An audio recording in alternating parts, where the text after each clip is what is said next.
Elle voulait garder son mari à tout prix. Mais ce qu'elle a fait a détruit son mariage et sa vie. Aïcha n'aurait jamais cru que des hommes comme Lamine existaient vraiment. C'était lors d'une soirée qu'elle l'avait rencontré. Grand, charismatique, avec un sourire désarmant, Lamine semblait incarner tout ce qu'elle avait toujours cherché. Durant la soirée, ils passaient des heures à parler comme s'ils se connaissaient depuis toujours. Ils découvrirent qu'ils partageaient plusieurs passions en commun. Après la soirée, ils ont continué à se fréquenter faisant plus d'activités ensemble. Balade en vélo, promenade sur la plage, dîner romantique. Lamine était toujours aux petits soins. Aïcha vivait une vraie conte de fées qu'elle n'aurait jamais cru possible. Après quelques mois, Lamine décida de la présenter à sa mère. Ils étaient partis tôt ce matin-là, main dans la main, pour rendre visite à la mère de Lamine, une femme qu'il décrivait comme douce, mais ferme. En arrivant, Aïcha sentit la nervosité monter en elle. La maison était simple mais accueillante, et l'odeur du thé à la menthe flottait dans l'air.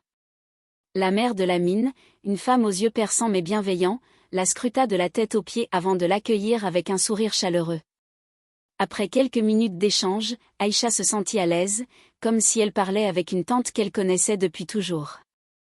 Elle répondit aux questions sur sa famille, ses projets de vie, et la manière dont elle voyait le mariage. La mère de Lamine semblait satisfaite et, à la fin de leur rencontre, elle posa ses mains sur celles de Aïcha. « Tu es une bonne fille », lui dit-elle doucement. « Je sens que tu feras une femme aimante et respectueuse. Que Dieu bénisse votre union. » Ces mots avaient réchauffé le cœur de Aïcha.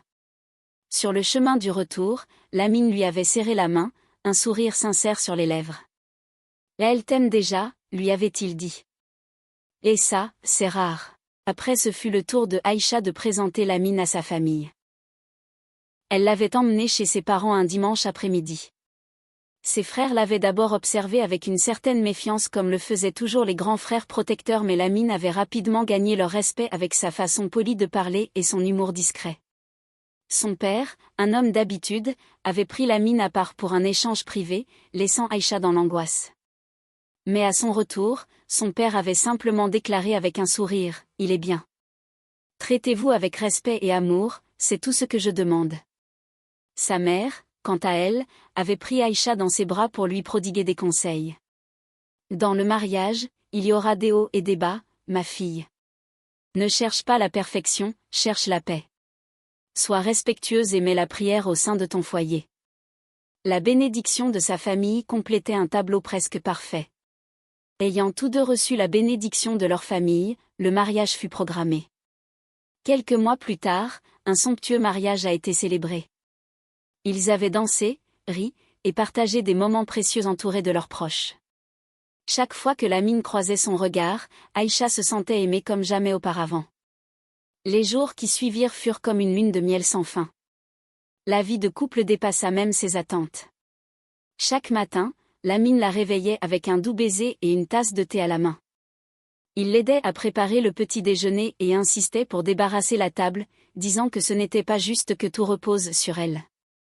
Les soirées étaient réservées à leurs moments en tête-à-tête, regarder un film, discuter de leur journée, ou simplement rêver d'un futur ensemble. Quand Aïcha tombait malade, Lamine se transformait en infirmier attentionné.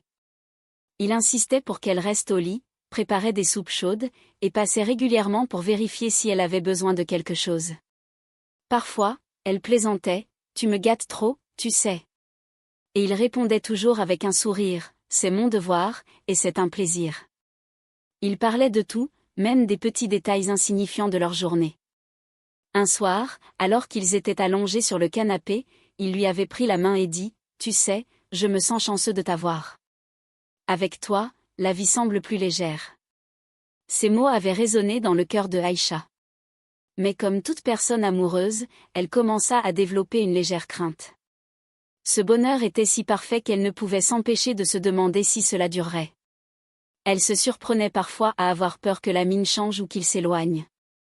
Cette peur était irrationnelle, mais elle la gardait enfouie, se répétant qu'elle devait simplement profiter du moment. Dans ces instants de doute, elle décida d'agir afin que son conte de fées ne s'arrête jamais et dure toute la vie. Elle commença à chercher des moyens pour que son mari s'attache à elle et l'aime d'un amour éternel. En scrollant sur TikTok un jour, elle tomba sur une influenceuse qui propose des recettes pour que ton mari t'aime davantage, qu'il ne te trompe jamais et soit toujours aux petits soins jusqu'à sa mort. Elle rentre dans le inbox de la dame et commence par échanger avec elle. Elle lui donne une recette miracle. Prendre un bain d'eau salée tous les jours pendant 3 mois en prononçant le nom de son mari, mettre sous le lit conjugal 2 tranches de citron coupées en 4 avec des épingles. Mélanger dans la nourriture de son mari le sang de ses saignements périodiques pendant 3 mois. À la fin son mari sera attaché à elle pour toute la vie. Cette recette bien que mystérieuse la tentait. Elle a donc voulu en parler avec sa meilleure amie pour avoir son avis avant de passer à l'action. Sabrina était non seulement sa meilleure amie mais comme une sœur pour elle, elle a toujours été présente dans les moments de sa vie et connaissait tous sur elle. Elles se racontaient tous et se conseillaient entre elles. Aïcha lui faisait une confiance aveugle. Quand Aïcha lui raconte ses craintes, sa rencontre et sa conversation avec l'influenceuse, Sabrina ne montra aucune surprise, elle affirme même que c'est une pratique assez répandue, elle lui avoua qu'elle le faisait déjà avec son petit ami car Sabrina était célibataire et n'était pas encore mariée. « Crois-moi, ça marche », lui dit-elle. « Si tu veux préserver ton bonheur, fais-le. » Ce que Aïcha ne savait pas encore, c'est que cette confiance aveugle allait devenir le début de sa chute. Le premier jour où Aïcha mit son plan à exécution, elle sentait ses mains trembler de peur et de culpabilité. Elle attendit que Lamine soit parti pour le travail avant de se mettre à préparer le ragoût. Les paroles de Sabrina résonnaient encore dans sa tête, « Fais-le, et tu verras, il sera encore plus amoureux. » Pourtant, alors qu'elle ajoutait discrètement les gouttes à la sauce, une voix intérieure lui murmurait que c'était une terrible erreur. Lorsque Lamine rentra ce soir-là, elle l'accueillit avec un sourire forcé, espérant que tout se passerait comme d'habitude. Mais à sa grande surprise, il annonça qu'il avait déjà mangé avec des collègues. Elle sentit son cœur se serrer, mais se força à balayer cette réaction en se disant que c'était une simple coïncidence. Les jours suivants, le malaise ne fit qu'augmenter. Lamine, d'ordinaire chaleureux et affectueux, devenait de plus en plus distant. Il passait plus de temps sur son téléphone ou restait tard au bureau, prétextant du travail. Ses compliments, autrefois si naturels, disparurent peu à peu. Et pire encore, il évitait de manger à la maison, trouvant toujours une excuse, « Désolé, j'ai un déjeuner d'affaires » ou « J'ai déjà mangé un truc rapide dehors ». Aïcha, rongée par l'angoisse, se confia à Sabrina. « Continue, c'est juste une phase », lui répondit son amie d'un ton convaincu. Ce genre de rituel prend du temps. Ne baisse pas les bras. Mais malgré ces paroles rassurantes, une part de Aïcha ne pouvait ignorer que quelque chose n'allait pas. Un soir, après une journée particulièrement froide entre eux, elle sentit le besoin d'avoir des réponses.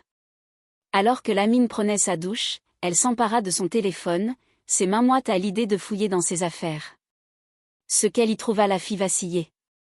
Dans les messages récents, une conversation revenait en boucle. C'était avec Sabrina. Leur complicité sautait aux yeux. Des messages pleins de tendresse, des révélations sur tout ce qu'elle disait sur son mari. Elle voit un échange qui lui glaça le sang. « Je t'aime, bientôt nous formerons une vraie famille », avait écrit Sabrina. « Oui, tu as sauvé ma vie. Merci pour ta présence dans ma vie », avait répondu Lamine. Le souffle coupé, Aïcha comprit que non seulement Sabrina lui avait conseillé ce plan insensé, mais qu'elle l'avait aussi trahi en tout point.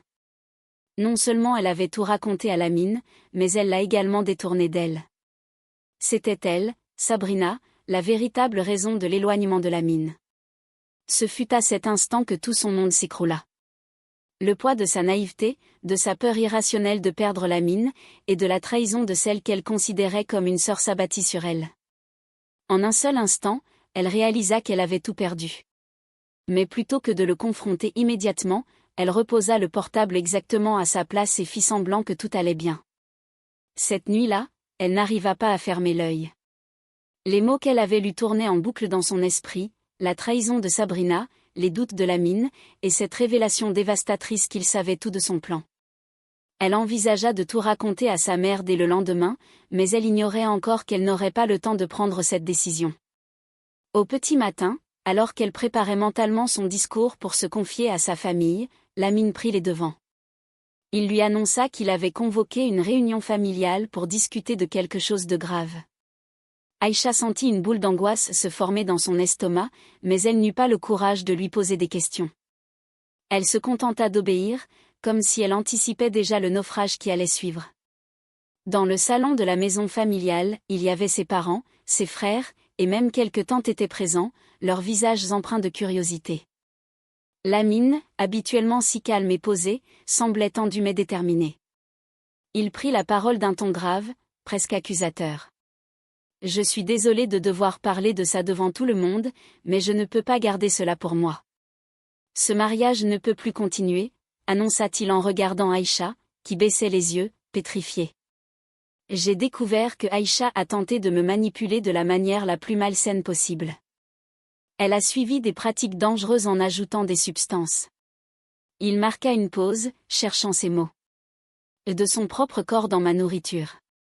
Si je n'avais pas été prévenu à temps, je ne serais même plus ici en train de vous parler. Elle a brisé la confiance et l'amour que j'avais pour elle. Un silence glacial s'abattit sur la pièce.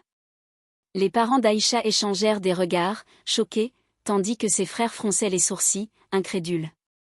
Elle voulut parler, expliquer, mais aucun mot ne franchit ses lèvres. La honte la paralysait. Lamine continua, sa voix plus assurée, et ce n'est pas tout. Je tiens à être honnête avec vous tous. Ces derniers mois, j'ai trouvé du réconfort auprès de quelqu'un d'autre. Sabrina et moi. Nous attendons un enfant. Je ne peux pas ignorer mes responsabilités envers ce bébé et envers elle. Je demande donc le divorce. Cette déclaration fut comme une bombe. Les murmures commencèrent, des exclamations de stupeur fusaient de tous côtés. La mère d'Aïcha éclata en sanglots, tandis que son père se levait, furieux. « Comment oses-tu annoncer cela ici ? Dans ma maison ?» Mais Lamine, sur ces mots, se leva et partit. Aïcha, humiliée et brisée, ne pouvait rien dire, que des pleurs.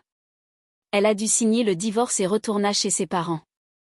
La maison où elle avait grandi, autrefois un refuge plein de souvenirs d'enfance, lui semblait désormais un endroit étouffant où tout le monde murmurait sur son sort.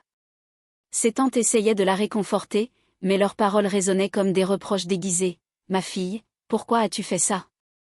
Pourquoi t'es-tu laissée entraîner dans ces histoires de superstition ?» Quelques jours plus tard, Sabrina s'installa dans ce qui était autrefois son foyer, avec l'approbation de Lamine.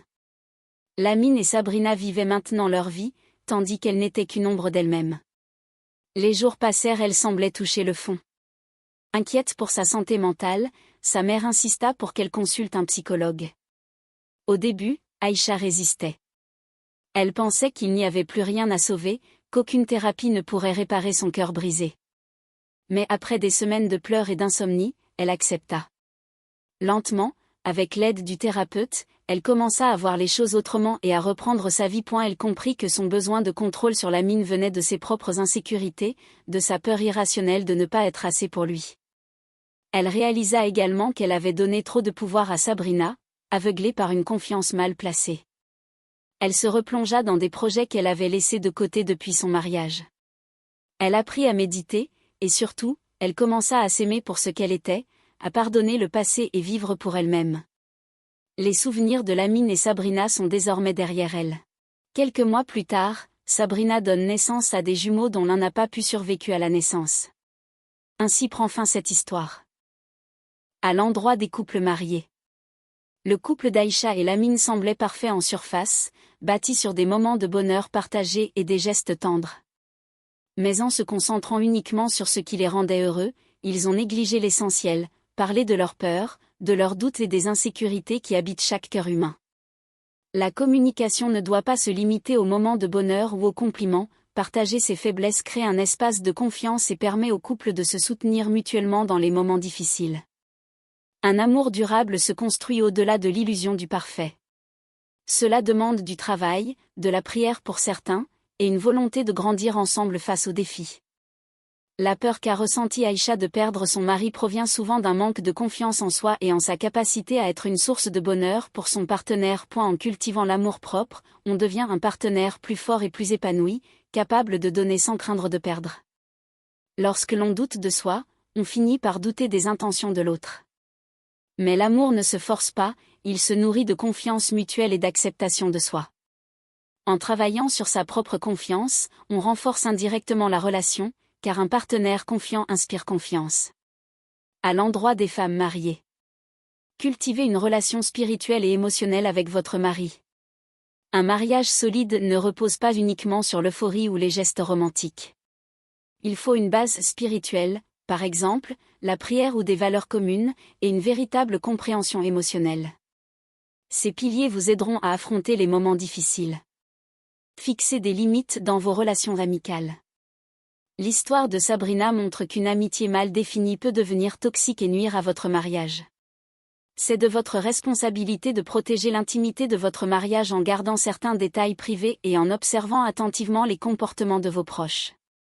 Si une amie dépasse les limites, sachez poser des barrières avec fermeté. De plus, il n'est pas recommandé pour une femme mariée d'avoir des amis célibataires car vous ne vivez pas les mêmes réalités. Prenez soin de vous en tant qu'individu. Votre bonheur ne doit pas uniquement dépendre de votre mari ou de votre mariage. Vous devez être épanoui en tant que femme, pour vous-même et pour ceux qui vous entourent. Faites des choses qui vous rendent heureuse en dehors du couple, suivez une formation, développez un passe-temps et entourez-vous de personnes positives qui partagent vos valeurs. Ne cherchez pas à contrôler l'amour de votre mari. L'amour ne peut être forcé ou manipulé. Les rituels ou les comportements pour retenir quelqu'un ne font que détruire la confiance dans une relation. Apprenez à aimer et à être aimé naturellement. Investissez dans la qualité de votre relation en vous concentrant sur le respect, l'écoute et l'encouragement mutuel. Méfiez-vous des conseils non fondés des coachs sur les réseaux sociaux. Les réseaux sociaux et notamment TikTok a joué un rôle central dans la descente aux enfers d'Aïcha, en lui présentant un rituel pseudo-magique qui promettait de renforcer l'amour. Ces plateformes regorgent de conseils non fondés qui peuvent avoir des conséquences désastreuses. Il est vital de ne pas tout croire aveuglément, surtout sur Internet. Une femme mariée trouve les solutions à ses problèmes à travers sa foi, peu importe tes croyances, dans la prière et le jeûne. À l'endroit des fausses amies. Sabrina, sous couvert de donner des conseils à Aïcha, l'a manipulée pour son propre intérêt. Elle a trahi sa confiance en lui suggérant un rituel insensé tout en exploitant cette faiblesse pour séduire Lamine. Sachez que la manipulation finit toujours par se retourner contre le manipulateur. En trahissant son ami et en séduisant Lamine, Sabrina sème les graines d'un futur instable. Une relation bâtie sur la trahison et le mensonge est vouée à être fragilisée par le manque de loyauté. À l'endroit de tous. Posez des limites dans vos relations. L'absence de limites claires dans les relations d'Aïcha, que ce soit avec son mari ou sa meilleure amie, a permis des abus émotionnels et des trahisons. Fixer des limites est une preuve de respect envers soi-même.